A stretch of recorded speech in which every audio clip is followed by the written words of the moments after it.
Welcome to the Acoustic Guitar Podcast. For this episode, we're sharing our recent Meet the Acoustic Guitar Teaching Artists Hangout. Our 5 teaching artists are Burke, Lisa Liu, Mamie Minch, Sean McGowan, and Thu Tran, and they all want to help you grow as a guitarist. You can access exclusive lessons and be invited to future hangouts when you become a supporter-level member of our Patreon community. You'll find more information about all the benefits of membership and more about each of the TAs in the show notes for this episode. Now let's tune in to hear some great music and stories. So if you are just tuning in, thank you so much for joining us. I'm Joey Lusterman. I'm the creative director for Acoustic Guitar. I'm joined here by Thu Tran, Burke, Sean McGowan, Lisa Liu, and Mamie Minch, who are our 5 acoustic guitar teaching artists. And they are here today to talk to you a little bit about what is up with the Acoustic Guitar Teaching Artist program, what's up with them. They're going to play some music and maybe give us a little bit of, they're definitely going to give us a little bit of their musical history, a little bit, maybe a couple tips on playing guitar based on what's going on today. And I am blabbering again, and I am so sorry, but that's just how it's going to be. So thank you all for coming. And we're going to start by introducing everybody. So you've heard me introduce myself a few times now. I'm the creative director for Acoustic Guitar. What does that mean? It means that I take a lot of photos and videos of guitars and guitarists and lessons and performances. If you ever watched an acoustic guitar session, you haven't seen me, but I've been behind the camera for over 100 of those. I also do all the layouts for the books and some of the magazines and all sorts of fun acoustic guitar stuff. And you'll probably recognize some of these other names here of our acoustic guitar teaching artists. And let's start with introductions. Sean, I'm going to start with you. If you can unmute yourself and say hello to everybody. Hey, everybody. So nice to be here and with these incredible colleagues. And thanks for tuning in or watching this later if you're going to tune in on YouTube, I'm guessing. My name's Sean, and I literally listen to and love all different styles of music. I know that's kind of a cliche answer or response, but it's true. And I have a 16-year-old son currently, so we're listening to a lot of punk, old school punk at the moment, and going to punk shows in Denver where I live.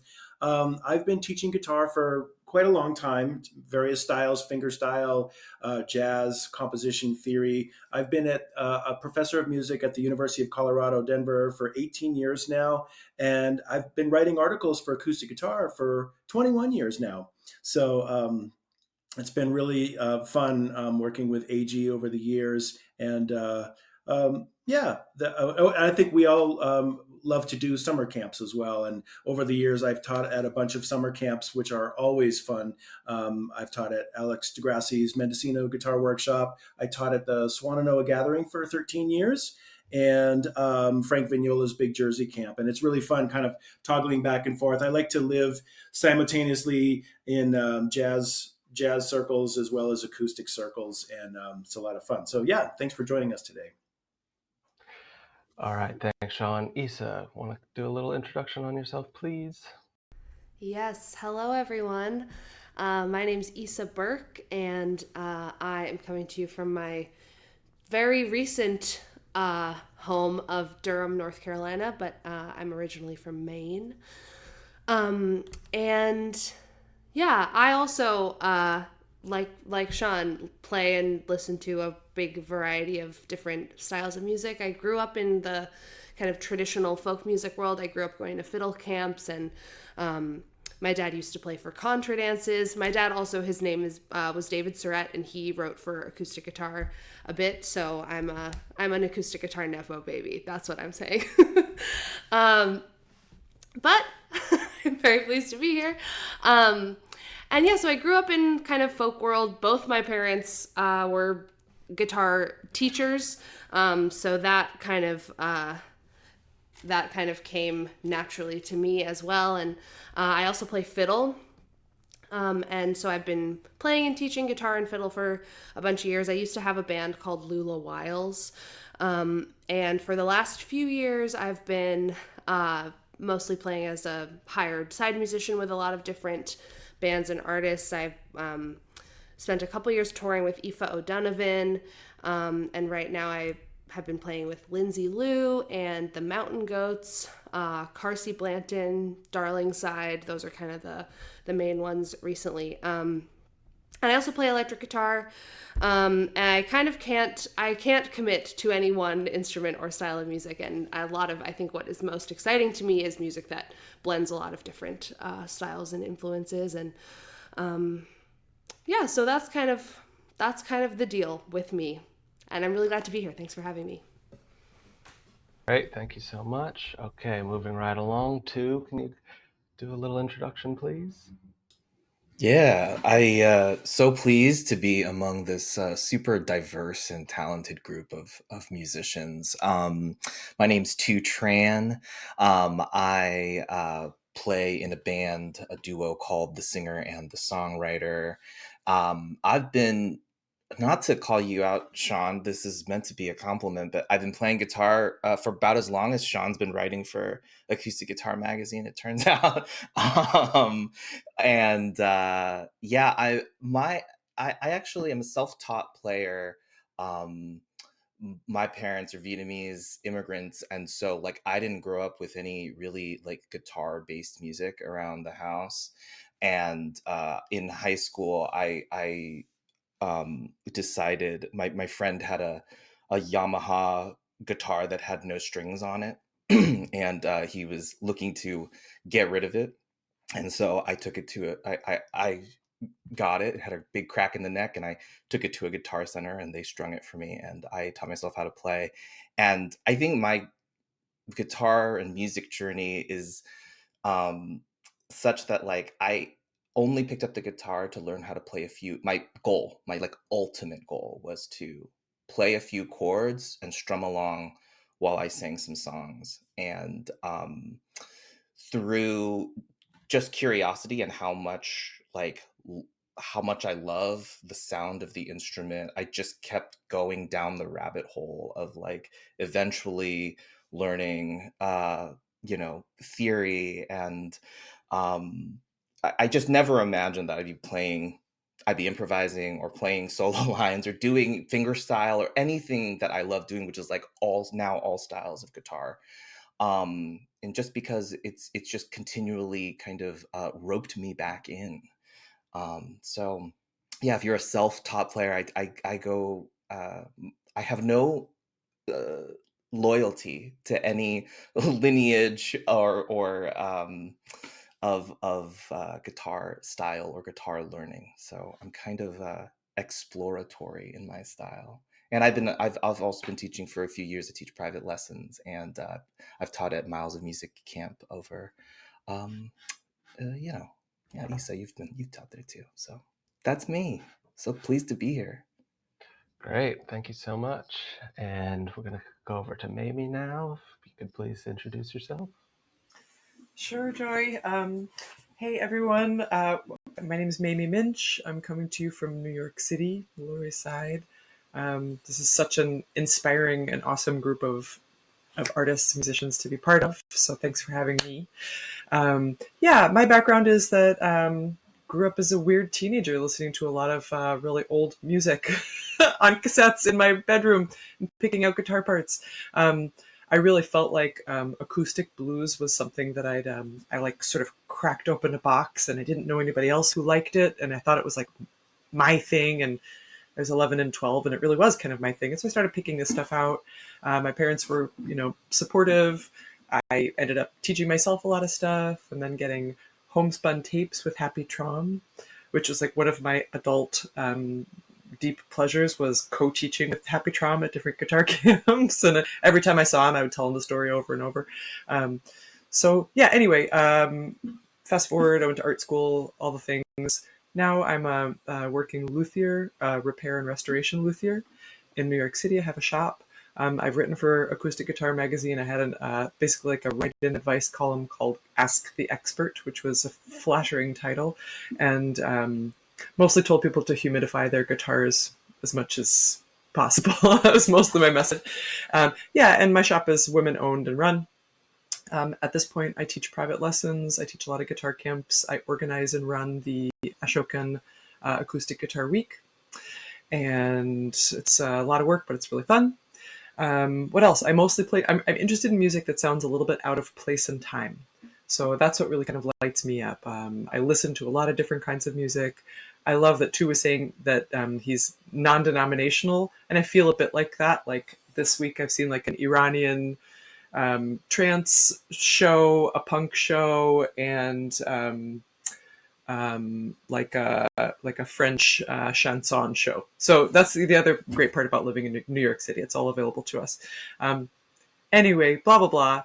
I'll be doing videos that have to do with musical stuff and guitar care and maintenance and knowledge. So hopefully that would empower people who are interested in guitar and enjoy guitar in a new way for owning this like special object that you'd like to maintain and really take care of. So that's me. I'll pass Thank it you so along. much. That's great. Lisa, please, if you could introduce yourself.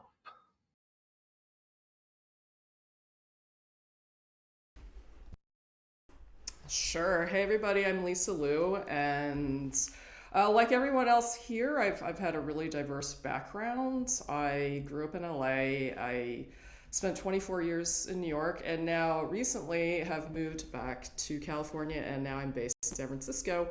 And my musical journey started when I was 6, child of Chinese immigrants, so my mom started me in classical piano lessons. And then at the age of 13, I really wanted to play guitar. And at the time, my dad was working at Yamaha. And so I begged and I begged and I begged him to get me a guitar. And he gave me like the basic entry model. And from there, I, learned 3 chords and was playing folk tunes. And then when I moved to New York at 21, that's when my musical journey really opened up, and I went on a lot of different styles.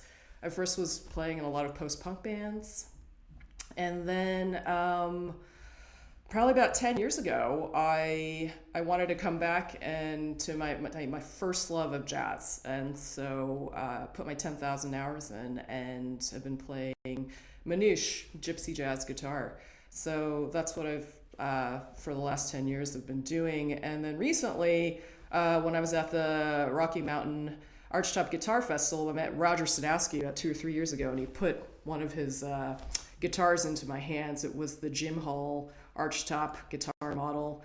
And that really opened me up into straight ahead, into bebop. So, the evolution of the musical journey continues. And as such, I was asked by the Santa Rosa Junior College Jazz Big Band to arrange a couple of tunes for them, and I performed them last week.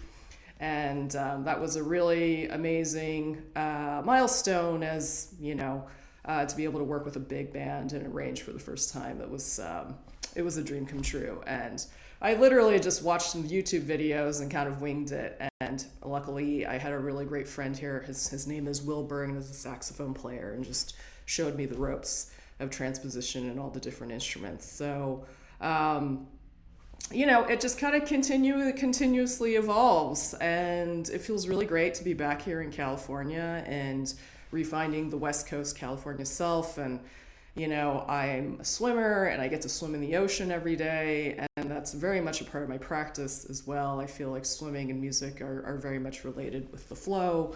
So that's what's going on. I've also taught at a bunch of acoustic and guitar camps, such as Django in June, the Rocky Mountain Archtop Guitar Festival. And this summer, I'll be teaching at the Puget Sound Guitar Workshop week 3 in August. So that's what's going on.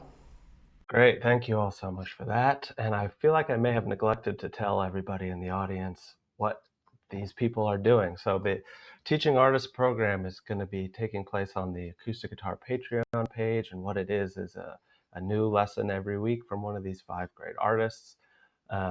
Video lessons, some with tab and notation. We're going to be covering lots of different things. As you can tell by their backgrounds, they each have a unique approach to guitar and areas of interest, obviously. So you can expect to get some lessons on fingerstyle blues, rhythm playing, of course some music theory, some jazz, Travis picking, and that's just in the first month. So lots more after that. So That's what we're all doing here. And just everybody who's watching, thank you for watching. And I also forgot to say, if you have any questions, please type them in the chat and we'll get to them towards the end of this during our question and answer period. So thank you for tuning in. Now we have reached, I forgot to do my snazzy presentation here. Hang on a sec. Ooh, look at that. So that's what we're doing, the acoustic guitar teaching artists. Yay. So welcome, we said that. What is this? We just said that, great. Lightning round. Okay, so this is how we're gonna get to know everybody. I'm gonna ask a bunch of quick 1 or 2 sentence questions, brief questions and answers for all of our teaching artists. Now let's get this out of here. Okay, so, and then we're just gonna go around the horn. Everybody can unmute themselves and chime in. First question, I'm gonna direct it to Thu, and then we'll go from there. Thu, what is an album you've been listening to on repeat recently? I have the last album that I had on repeat. It was maybe it's like released like last year's Adrian Lanker's Bright Future album. And since then, I've been jumping around because I've been learning. I've been trying to teach myself different things.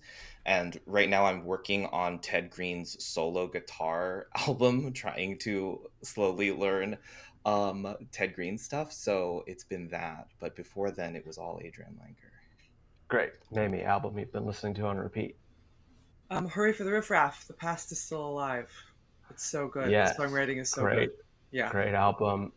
Alinda was on the cover of Acoustic Guitar a few issues ago talking about that record. I got to go to 2 of their shows and take the photos for that story. So really cool. They are an awesome person and great musician. So yes, Lisa, album you've been listening to on repeat? Borelli Legrand's Storyteller, and he's an amazing manouche guitar player, but this album is really he's playing acoustic guitar and playing jazz, and it's fusion and it's swing and it's bebop, and it's absolutely killer. So I love the Sean, first track off the album. So sweet. I was just going to say, if you haven't checked out his duo recordings with Siobhan Luke, 2 of the all-time greats, those are just so good. But I've been on kind of a classical guitar binge recently. I saw David Russell in concert a couple of weeks ago in Denver. It was just unbelievably phenomenal. He's just such an incredible musician, and the repertoire was all Spanish, and it was a multimedia show. So since then, I've been listening to a lot of him, doing a deep dive with, there's this incredible Chinese classical guitarist that I've fallen in love with named, if I'm pronouncing it correct, Shufei Yang.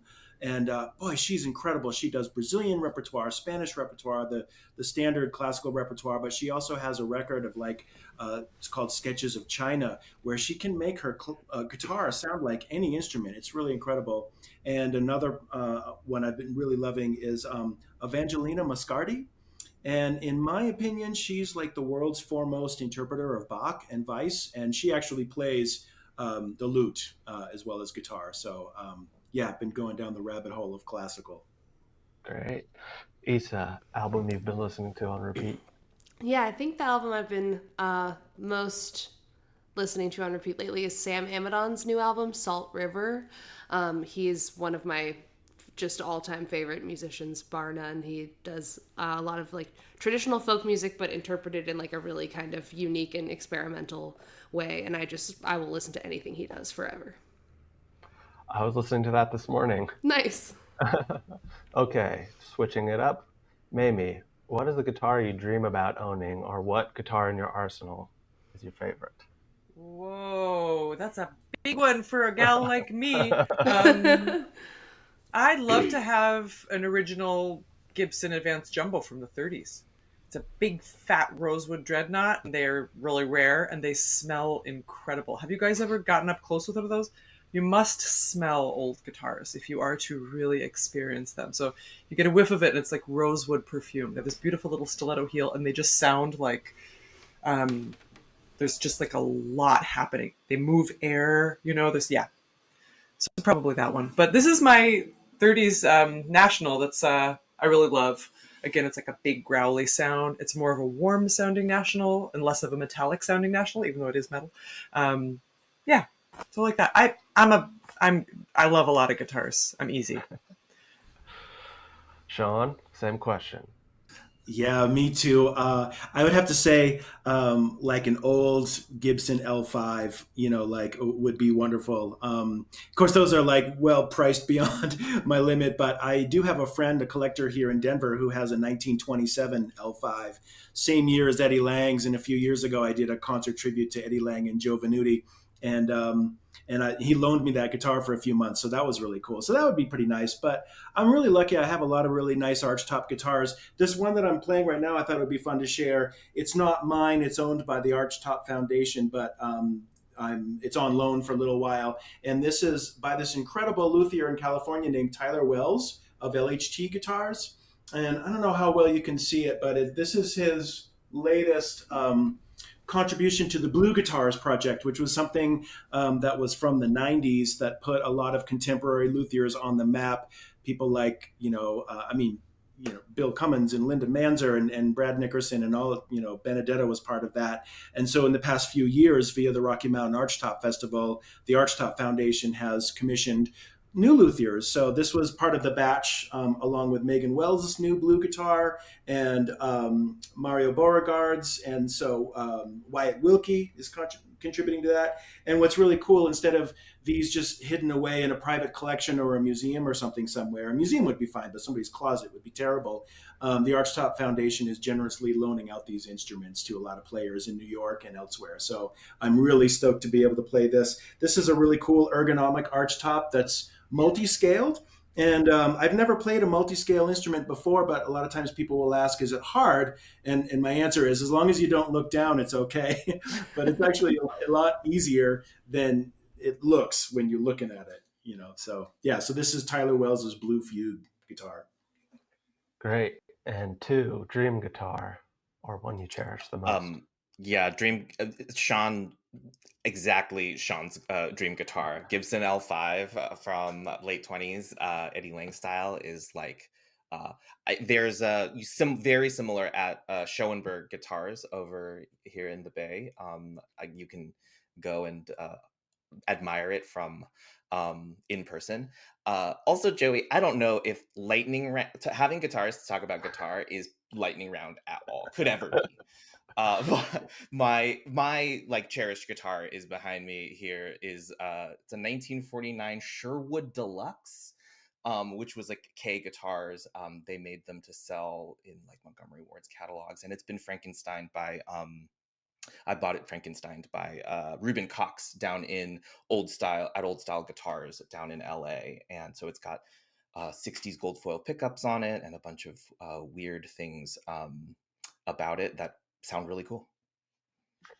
Great. And if you want to learn more about Reuben Cox, head on over to acousticguitar.com. We have a nice little profile on him. Lisa, if you could tell me your dream guitar or the one in your possession you cherish the most. Oh wow! Well, I've been super lucky where as I think instruments are really they're mystical. They find you, and I've been really fortunate to play and be in position with some really amazing guitars. And I always feel that I'm the student, like the guitar is teaching me all the time. So the first guitar that really taught me, and I had to rework my technique into minutiae, is made by a French luthier named Jean-Noël Le Breton. And it's very classic. It's very classic Selmer style, but he was also really innovative and made classical bracing on the sound hole to the end of the guitar. So I tend to love guitars that have a little bit of like old school and then new school technology or design. And so for instance, this is made by a Montreal luthier. It's a Selmer style guitar. It's made by Larkspur Lutherie by this guy named Josh Greenberg. But I was doing a lot of travel and flying on planes, and so I wanted a neck that could detach. And so he made this with a stopper style neck, and there's a bolt here, and then if you take the bolt out, the neck comes off, and I'm able to get it on the plane.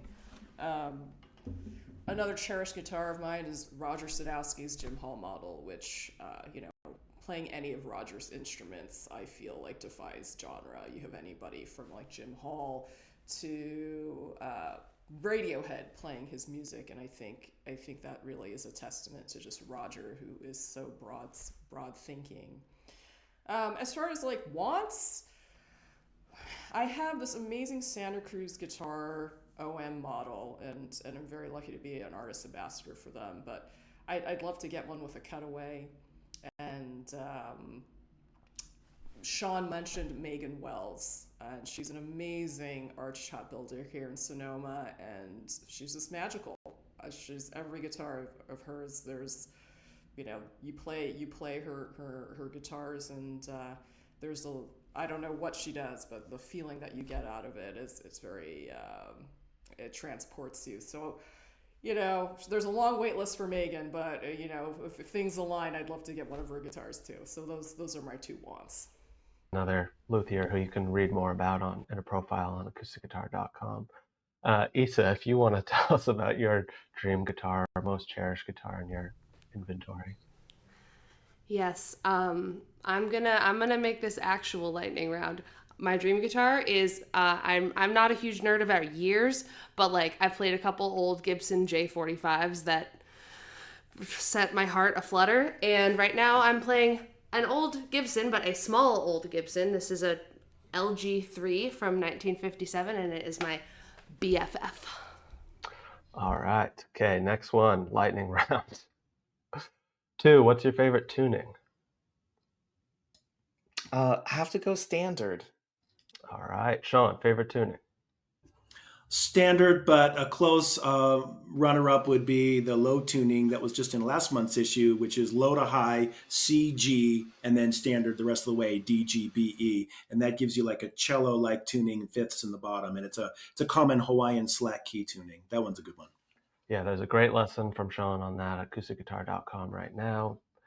Brand new, very popular, good tuning. Okay, Mamie, favorite tuning? I love standard, but probably open D. Lisa, favorite tuning? Standard. Isa? Drop D. All right. Okay, lightning round. Sean, what's your favorite meal to cook? Oh, toast. Lisa, favorite thing to cook? I'm a real big fan of the slow cooker. So that's I like things really, really cooked. So usually I just do like a Provençal chicken in the slow cooker for 8 hours. Nice. Isa, favorite thing to cook? Right now it's a smoothie because my mom got me a really good blender for Christmas, and so I've been using that pretty much every day. I just got back from a trip to southern India, and I took a cooking class while I was there, and I'm crazy for coconut rice and a lot of these like dry curries that they make there. So right now it's like a vegetable curry. All right. 2, favorite thing to cook? Comfort meal is going to be Hainanese chickens, just poached chicken and chicken with the chicken stock rice with ginger fish sauce. Oh, that sounds good. When can we come over? Oh, you're muted, but I'm guessing you said anytime. Yes, anytime. Feel free to tune the lightning down a little bit and extrapolate on this one. But if we could go around and hear about a favorite memory from a music workshop or a music camp or a music festival that you either attended or taught at. And Isa, if we could start with you. Yeah. So Thu mentioned Miles of Music, which is an amazing camp in New Hampshire that takes place on an island in the middle of Lake Winnipesaukee. And I first went there as a camper when I think it was like after my first year of college. And then since 2018, I think I've been teaching there a number of years. And it's just a really, really special place. It's kind of based on the model of like traditional folk music camps, but there's a lot of all different kinds of music there. It's kind of like if you put like traditional fiddle tune camp and like rock camp in a blender and put it on an island. It's really magical. And a number of years ago, one night there was a a bunch of us wanted to play some old time tunes, and we kind of wanted to like keep it to a sort of small number of people. So we wanted to find somewhere to play that was like a little bit out of the way. And so we went into the boathouse and like climbed into a motorboat and started playing old time tunes. And Dinty Child, who's a member of the band Session Americana, and he's like one of the main guys who runs Miles of Music, he came upon us playing, and he's the off-season manager of the island. He's like the reason that the camp happens on that island. So he came upon us playing tunes, and we were like mid-tune, and he just like climbed into the boat, started up the boat, and drove us out into the middle of the lake, and we were just playing tunes under the stars, and we went on a little cruise. And we were like going past these people's like vacation homes, and they were like sitting out on their docks, like, oh, this like boat full of people passes by them playing tunes. So that was really magical and will stay with me forever. That sounds great. All right, Sean, favorite musical memory from a camp, workshop, or festival? There's so many. I think any camp is going to have at least one incredible memories. But I remember one jam session. This made me think of it listening to Issa's story. It's true a lot of times at various camps, maybe the teachers will try to get away and have their own little jams and find a private place on campus. So one year when I was at the Swannanoa gathering, we found this front porch, and a bunch of us started jamming. And one of the things that's really great about the Swannanoa Gathering Guitar Week is that it's non-denominational in the sense that it's all about guitar, so all genres are welcome. So as a result, you have an amazing cast of faculty, people from all different styles. But we seem to have a common bond with like swing tunes or Django tunes, like everybody can play in that if they like to improvise. So there was a bunch of us just playing on this porch somewhere. And I think it was like me. I mentioned names just because they're friends of a lot of people here tuning in, and also the TAs here.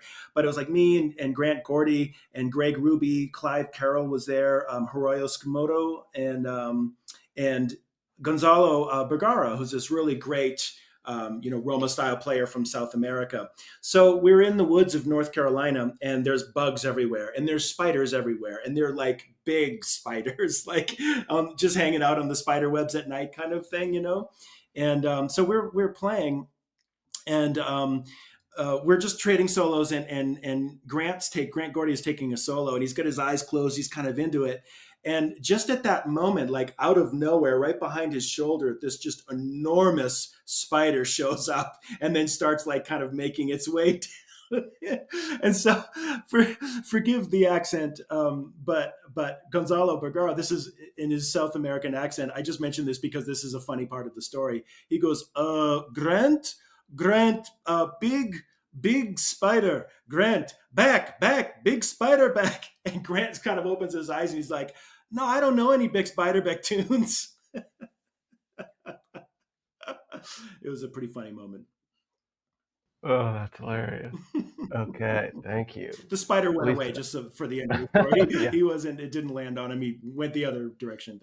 Yes, Grant is still alive and playing music. Lisa, if you could share a favorite memory from a camp or a workshop. Oh, wow. Well, this was just recently. I was at the Rocky Mountain Art Shop Festival in September, and it just happened to be over my birthday weekend. And the band, we were performing, teaching workshops, and the band we were having rehearsal at one of the festival organizers' place, and it was just like completely unexpected. I love tacos, and so everyone just chipped in and broke out into happy birthday for me, and then we had a taco party. A taco party and a birthday cake, and we all just like played and ate tacos, and that was definitely a real highlight, as I was doing a lot of traveling and getting able to spend my birthday with really great players. And another one was actually with Greg Ruby. It was a couple of years ago, and he asked me to play in his band in Django Fest Northwest, and that happens in Whidbey Island in Washington. And it was my first time. It was a few years ago. going up there, and it's absolutely stunning. It's beautiful, and then there are all these separate private jams that were happening, and I was able to find like the women and non-binary jam, and get to meet all the players there, and that was super cool, and just it was really inspiring to see everyone kicking ass and playing really really well, and then so yeah, those are my two really great memories. Great, thank you. Mamie, if you could share your favorite memory from a workshop or festival or camp. Yeah, sure thing. I love these stories, by the way. This has been a lot of fun to listen to. I have a short one. And, one of the things that I love about playing music and playing this kind of music and in this sort of like non-hierarchical way where we all hang around with each other is that I get to share space and time with like great old guys. So one of my favorite great old guy players was Guy Davis. You guys know him? I think he would be okay with me saying that. He's probably 70 something now. And so I hired him for this guitar camp that I organized, the Ashokan camp. It was a couple of years ago. And he lives in the Bronx. So I'm driving up and I think, okay, I haven't really hung out with this guy before. He seems, I don't know how he's going to be. What's it going to be like? What am I going to, what kind of music am I going to play in the car? Driving Guy Davis 3 hours upstate. So go get him at the Bronx. And I'd come up with this cool idea. I'm in an all-woman Tom Waits cover band that travels in Europe. It's one of the more random things that I do. We don't impersonate Tom Waits. We just like redecorate the songs because the songwriting is so good. So I have this cool album of John Hammond, the blues guy, covering Tom Waits tunes, and it came out in 2000 or something. It turned me on to a lot of songs I didn't know before. So I'm playing this, and I pick up Guy Davis, and he gets in the car, and he's a little bit gruff, and I don't know if he's like that or if he's in a mood or what. So I turn on the music, and we're sort of trekking along for a minute or two, not long. And he goes, "Is that John Hammond?" And I said, "Yeah." And he goes, "Huh." He turns it down and he picks up his phone. "John, how's it going? Oh, I was just thinking about you. Yeah, no, how's your wife? Blah, blah, blah, blah, blah." And he hangs up and turns it back up. And we're driving on the highway and I'm like, "Did you just call John Hammond from my car?" And he says, "Yeah, he's a really good friend of mine." And so then it broke the ice and we were hanging out. And so I feel like I made the right choice. That's great. Thank you for sharing. All right, two. Favorite moment from a music festival, camp, or workshop?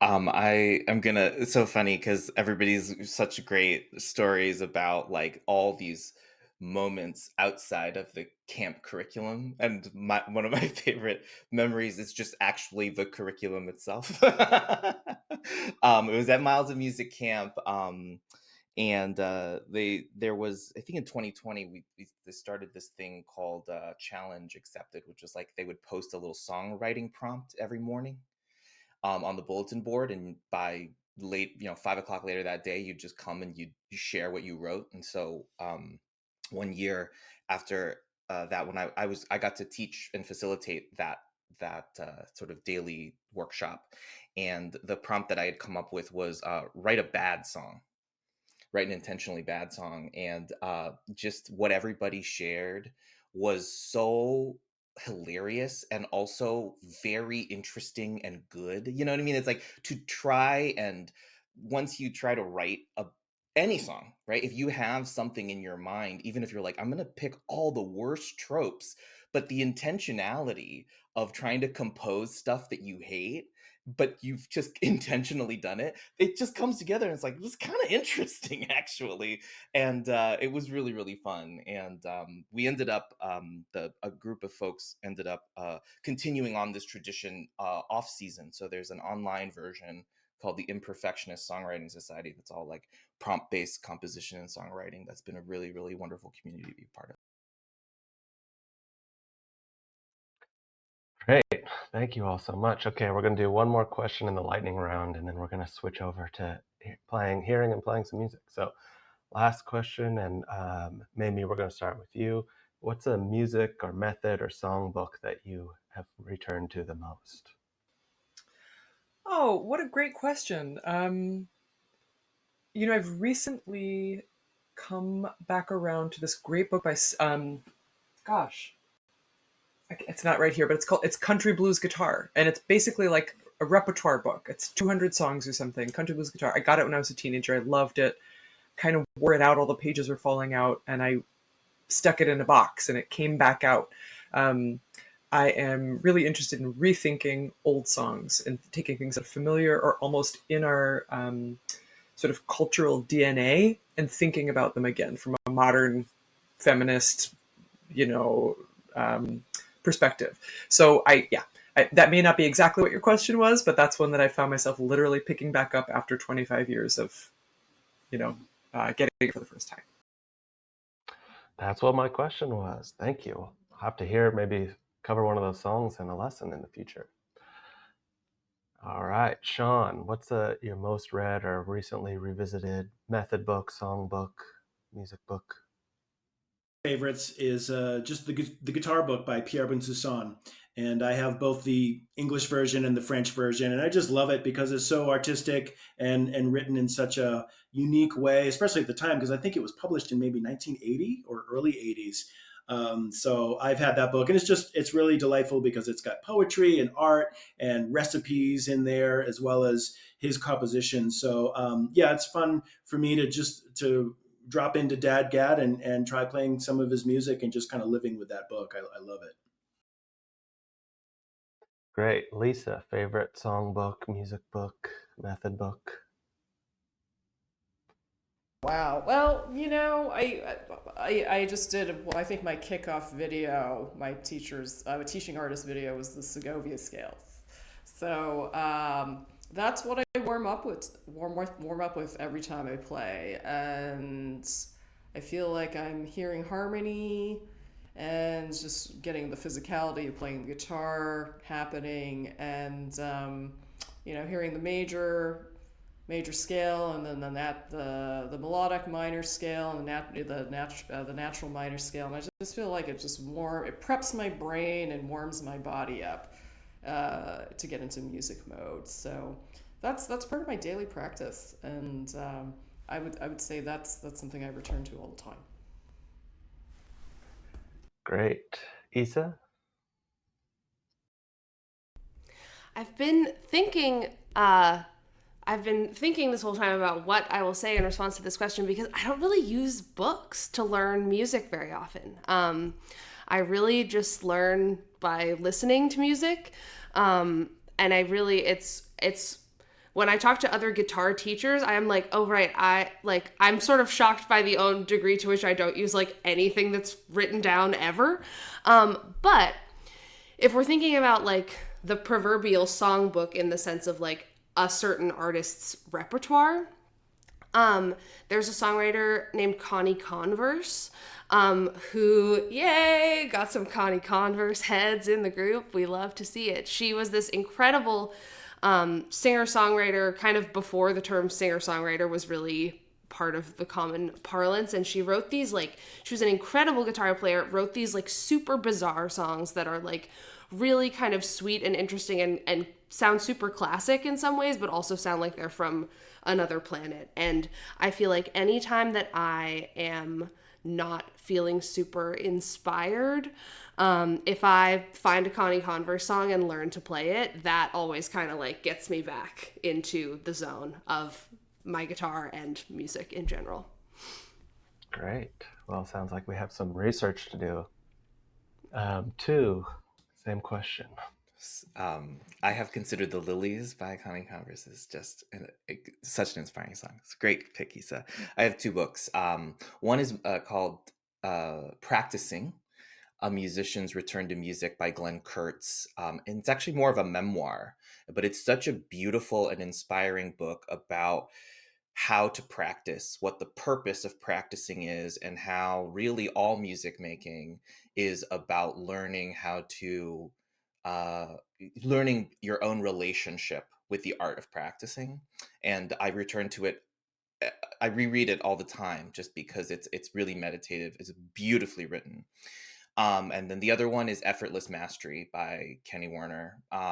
Just like really got me out of when I started touring, I started to feel a lot of anxiety and tension, and I just could not play or could not enjoy playing. And that book really gave me some tools on how to, yeah, get right with performing. Great. Thank you all very much. Okay, that concludes the lightning round. I think that counts as lightning. There were some quick answers in there, lots of back and forth. That's what we want. So thank everybody. Thank you all so much for being part of that. And now we're going to move forward into the making some noise part of this section, which is music. So, yay, make some noise. Okay. Thank you. Does anybody want to go first, or shall I start pointing my finger? Okay, I'm going to start pointing my finger. Sean, you've got your guitar. You're the only one with a guitar on right now, so you're going to go first. Okay. All right. Can you hear that okay? Assuming. Yeah. Okay, great.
All right. Let's see. Trying to keep it to Sounded great. Yeah. What was the name of that tune? Oh, that was a jazz standard by Harry Warren called There Will Never Be Another You. I agree with the sentiment, Sean. There will never be another you either. But there will be someone up next. Mamie, do you want to play next? All right. Okay, now for something completely different. Yeah. How's this? Can you hear me? Maybe turn the gain down a touch. How's that? Any Cool. better? Okay, cool. All right.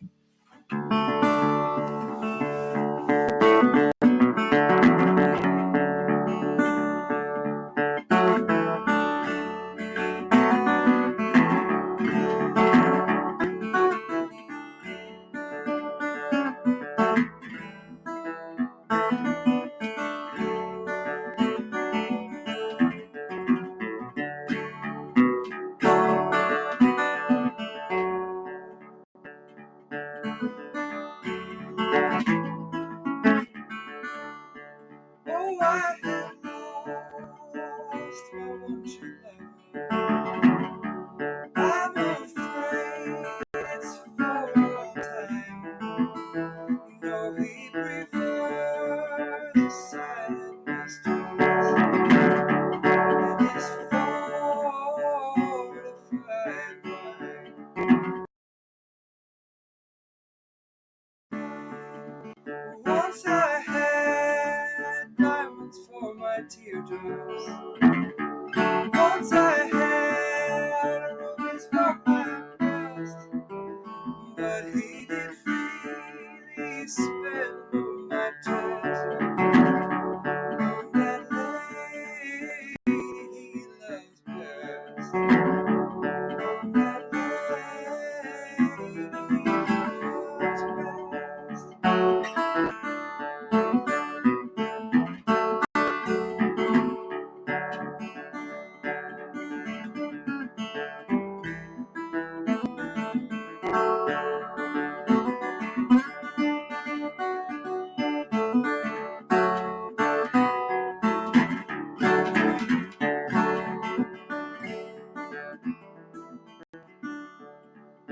Oh, the blackest crow that ever floated, he would surely turn to white.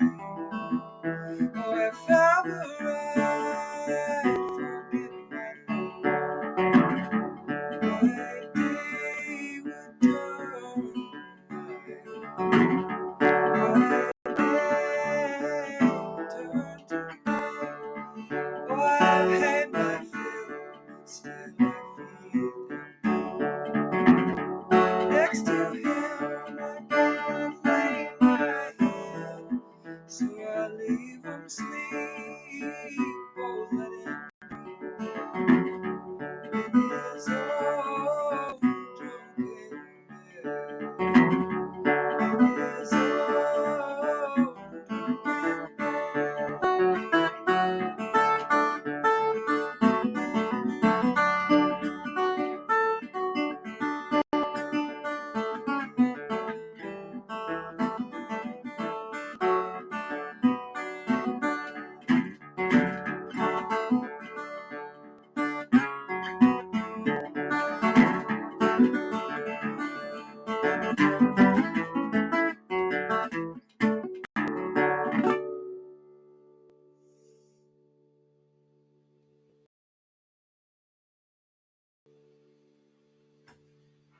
Thank you very much. What was the name of that song?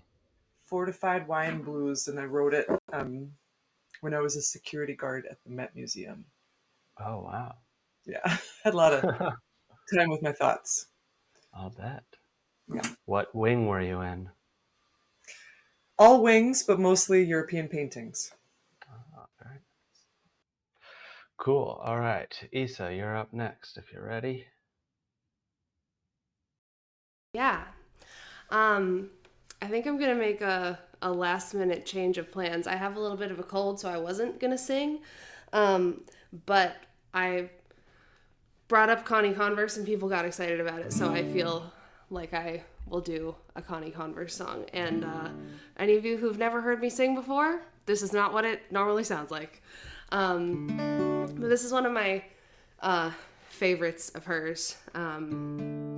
And it's called Talkin' Like You, parentheses, Two Tall Mountains. In between two tall mountains, there's a place they call lonesome. Don't see why they call it lonesome. I'm never lonesome when I go there.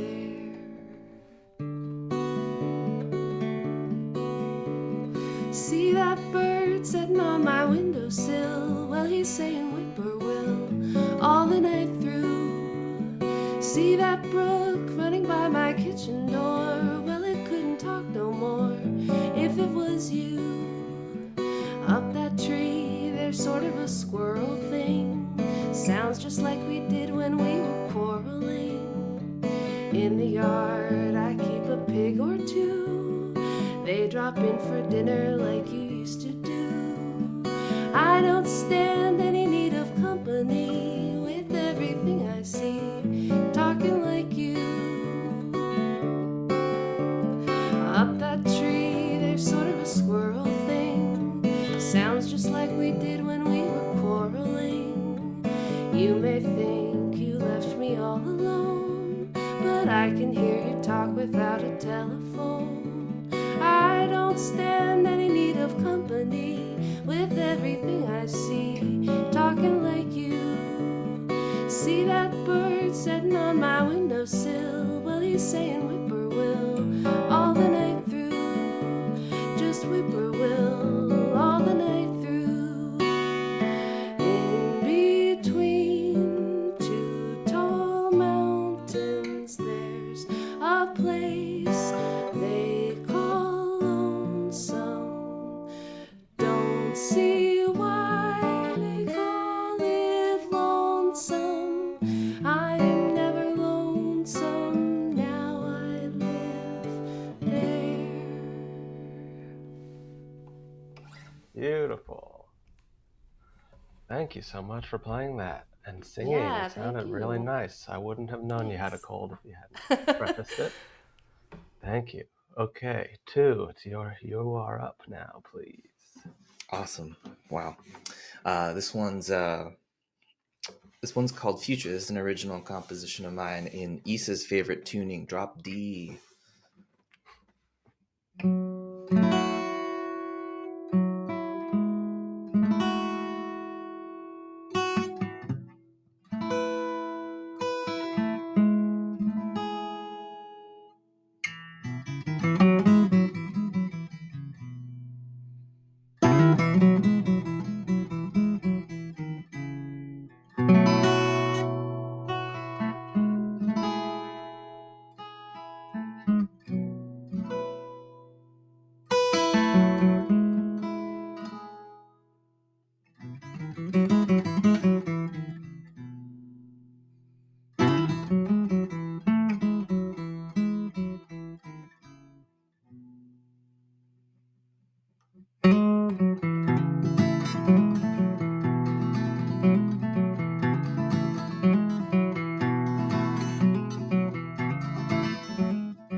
Great. Thank you so much for playing that. All right, Lisa, you're up next, please. All right, here we go.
Excellent. What was the name of that song, Lisa? Oh, that was a composition by Django Reinhardt called Duke and Dookie. Ah, yes. And he named it after two kittens after he went on tour with Duke Ellington as an homage to Duke Ellington. Right on. Sounded great. Thanks everybody so much for playing. And we have now reached the point of the event where we're coming up against the clock. But if anybody in the audience has any questions for these fine teaching artists, you can type them in the chat and I can show them to everybody in a way such as this. Oh, beautiful. I agree. Those were some beautiful performances. Thanks you, everybody. Chris says, hi, Lisa. And let's see. This was during your performance. What a lovely original composition. I agree with that as well. Thank you. Okay, we've got a question. Okay, we're going to do something a little bit different here. Sean, this is your cue. So today happens to be the birthday of one of our lovely Patreon acoustic guitar people, Devin. So Sean's going to play a little happy birthday for you, Devin.